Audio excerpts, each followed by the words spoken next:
is showing support for his son as jury selection began on Monday for Hunter's federal trial on gun charges. In a Monday statement, Biden said, "I'm the president, but I'm also a dad. A lot of families have loved ones who have overcome addiction and know what we mean."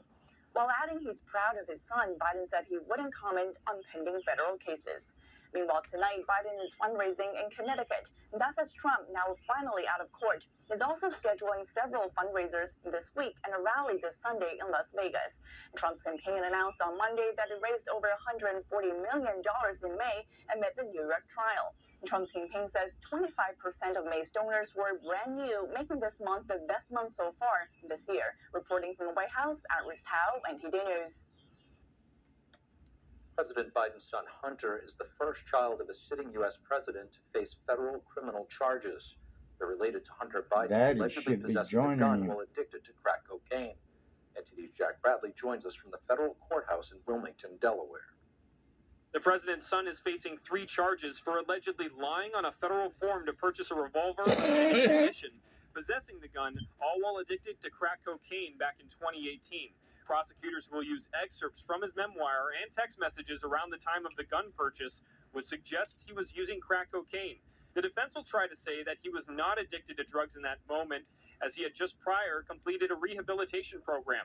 Attorney General Merrick Garland appointed a special prosecutor to the case, so the federal government appears more removed and there's no appearance of bias. If convicted on all charges, he faces a maximum sentence of 25 years in prison and $750,000 in fines. He's pleaded not guilty to all charges. This comes about a year after his plea deal on the case fell through. In the courtroom, he was supported by his stepmom, First Lady Jill Biden, and his stepsister, Ashley Biden, and his wife. In a separate trial in Los Angeles, Hunter Biden also faces felony tax evasion charges, allegedly defrauding the government $1.4 million, and this case will be heard later this year. He has pled not guilty.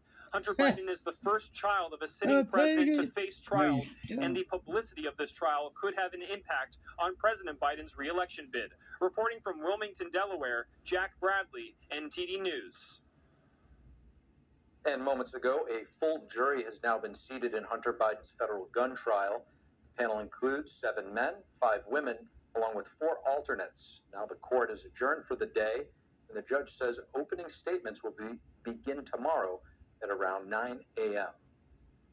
And what kind of message does it send to the prosecutor, the judge, and the jury for the First Lady to be in court today for jury selection in Hunter Biden's trial? Joining me now to assess the public perception of the trial on the heels of former President Trump's trial and verdict is Trump's senior advisor, Kash Patel.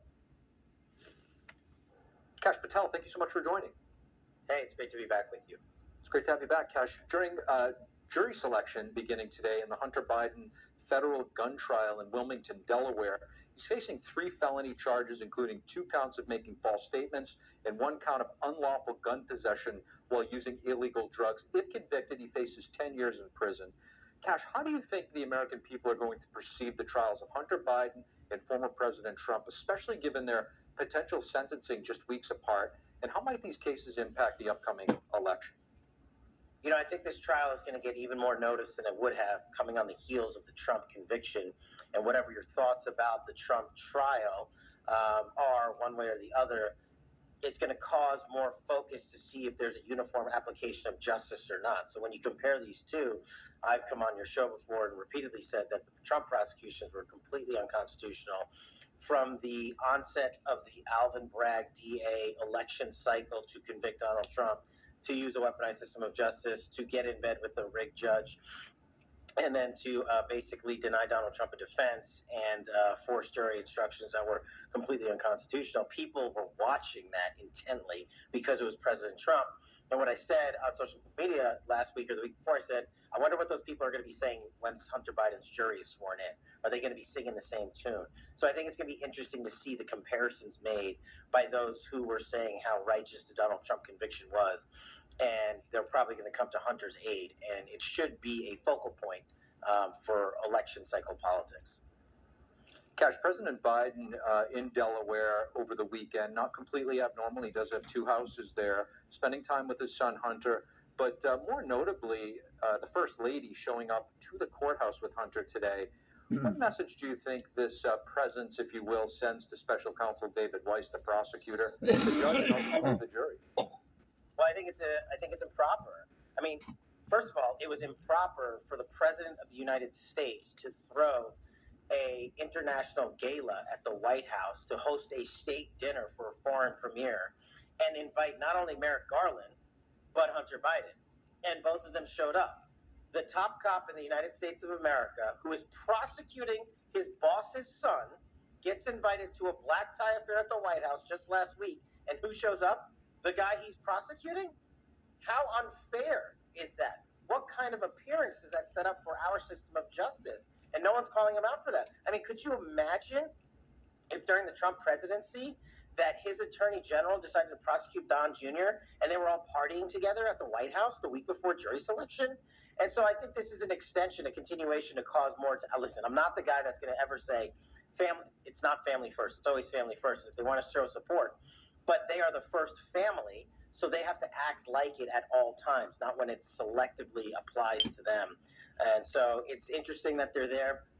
Also, I thought it extremely interesting that they chose to visit with one of the witnesses in the case right before the trial happened itself. So a lot of things that don't normally occur are occurring.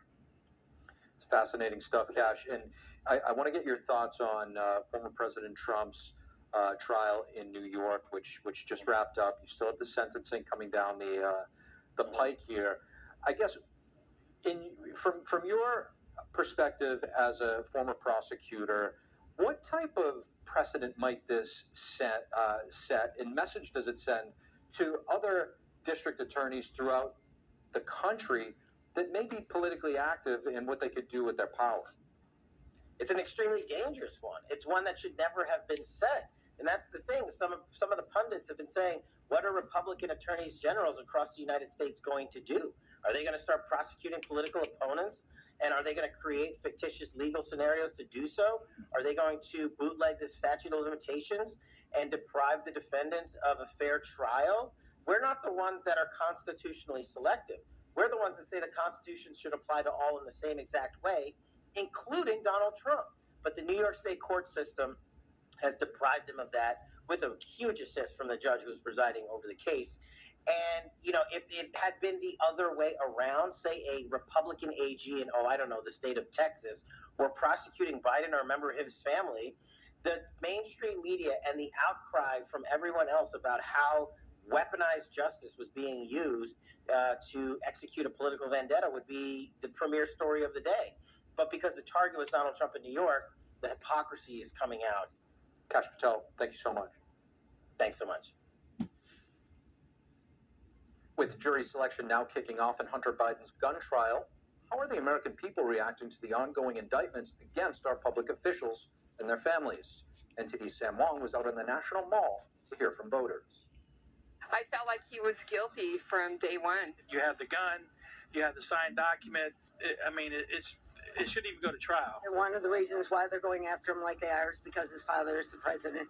And I think that he should be given a chance like any normal, regular American. If somebody is guilty of something, regardless of political party, that there needs to be consequences to it. If anyone else did that, they'd throw the book at them. They probably won't do anything to Hunter. Yeah. How do you think his current litigations are compared to former Daddy, President you'll Trump's give him a situation pardon. in New York? Oh, well, we're Trump supporters, so I don't think Trump's were fair at all. But I still think that Hunter Biden is getting the shaft.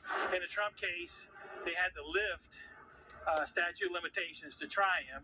They didn't announce the actual charge until the reading up to the jury. Why don't they prosecute him to the fullest extent like they're supposedly prosecuting Trump? I don't have a lot of respect for our judicial system right now because of the constant corruption. So do you think this case is going to hurt President Biden in the election? I hope it cripples him.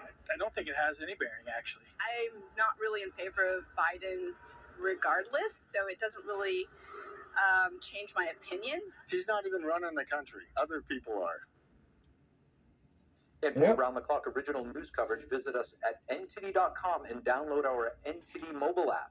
That is all we have for you this evening on the Capitol Report. Thank you for watching. From the nation's capital, I'm Steve Lance. Have a nice evening. See you back here tomorrow.